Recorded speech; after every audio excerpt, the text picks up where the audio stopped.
It's that Super Bowl, no, she my flow. Yeah, yeah, yeah, yeah. It's that.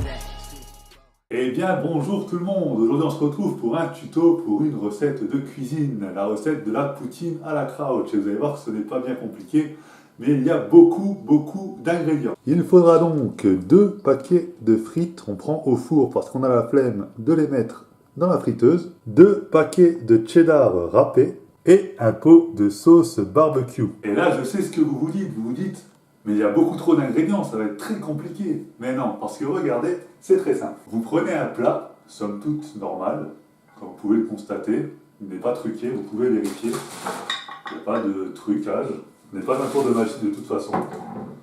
Voilà. Vous découpez votre paquet de frites. Et faites-le bien, attention. Ça, c'est la partie la plus compliquée, donc si là vous vous foirez, ça, il n'y a rien qui marche. Voilà. Et le piège est là. Il y a un deuxième paquet. Il faut aussi l'ouvrir. Vous disposez donc les frites de cette façon dans le plat, enfin plutôt de cette façon-là d'ailleurs, voilà, dans le plat, et vous allez le mettre au four. Alors voilà, vous prenez votre plat, vous ouvrez votre four, sinon ça marche beaucoup moins bien, vous poussez le chien qui est dans le chemin, voilà. Vous le mettez à mi-hauteur, c'est important. Vous refermez votre four. Vous allumez ensuite votre four sur chaleur en haut et en bas. Comme ça, la chaleur est parfaitement répartie dans le four. Et vous mettez sur 150. Voilà. Sachant qu'on est sur un four électrique. Voilà. Et on va tout simplement attendre 40 minutes.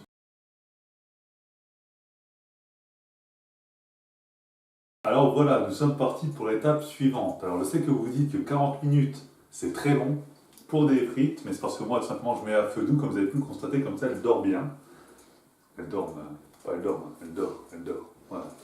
Elle dort bien, tout simplement. Alors, là, c'est l'étape la plus compliquée parce qu'il faut ne pas se brûler.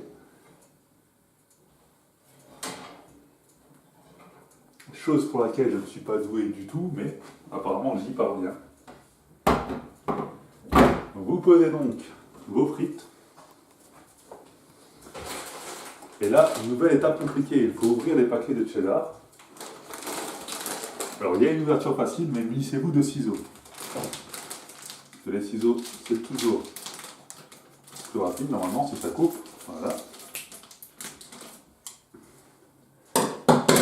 Alors là, on est un petit peu avant la fin de la cuisson des frites.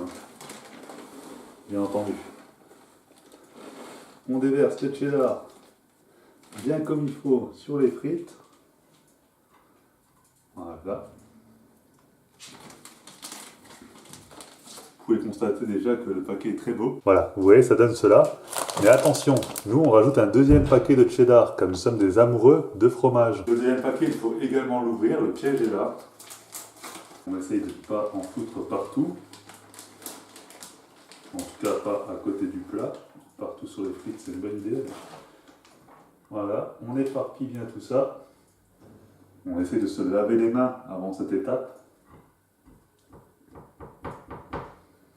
Voilà, une fois que c'est bien réparti sur le dessus, vous ne faites pas ça car le plat est chaud, je le rappelle, et je viens de me brûler les doigts, ce qui est très con. Ne faites pas ça, ça brûle. Aïe. Donc vous reprenez votre plat ainsi présenté. Voilà, merci le cadreur, parfait. Et vous l'aurez inséré tout simplement dans votre four chaud, en vous souvenant bien que celui-ci est chaud, hein.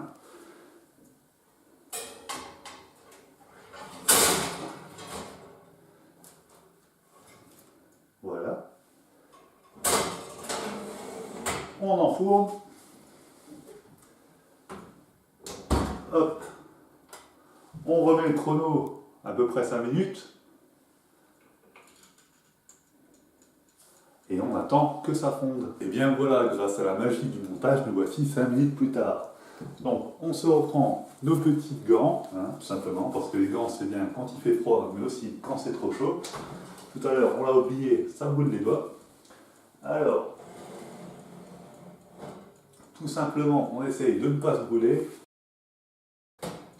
Aïe, aïe, c'est chaud.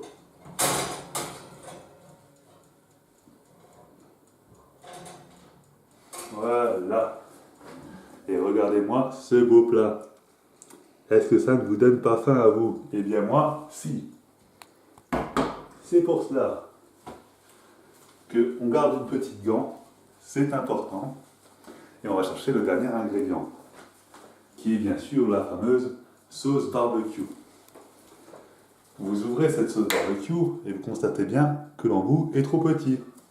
Donc, vous l'ouvrez et vous videz tout simplement tout votre pot. Oui, c'est une recette de régime. Si vous êtes au régime, je vous conseille vraiment de consommer cela. Vous verrez, c'est très très bon. Grâce à ce petit mouvement que beaucoup d'entre vous travaillent, vous ferez sortir facilement la sauce. Pas forcément dans le trou. Une fois que vous avez sorti l'intégralité du pot, ou en tout cas ce qui veut bien en sortir, il faut mélanger. Alors ça, chacun sa méthode. Certains prennent des cuillères en bois, d'autres prennent d'autres ustensiles. Moi je me sers de cette petite pince, qui normalement sert à sortir des pâtes, tout simplement. Et vous mélangez votre bonne petite tambouille. D'ailleurs, ça serait beaucoup plus simple avec d'autres ustensiles. Vous ne pouvez pas tenir le plat avec ça, ce que je n'ai de nouveau pas fait. Et c'est vraiment chaud. Et voilà. Une fois tout ceci réalisé, la poutine à la crouch est terminée. Avouez que ça n'a pas une très belle apparence, mais que c'est vraiment très bon. Je vous conseille de goûter. Et vous pouvez même personnaliser cette recette, par exemple des knackis ou d'autres choses, à votre bon vouloir. J'espère en tout cas que cette recette vous a plu. Moi je vous dis à très très bientôt. C'était Crouch Gaming pour vous servir. Et Stéphanie à la caméra. Et à la plus. Ciao tout le monde.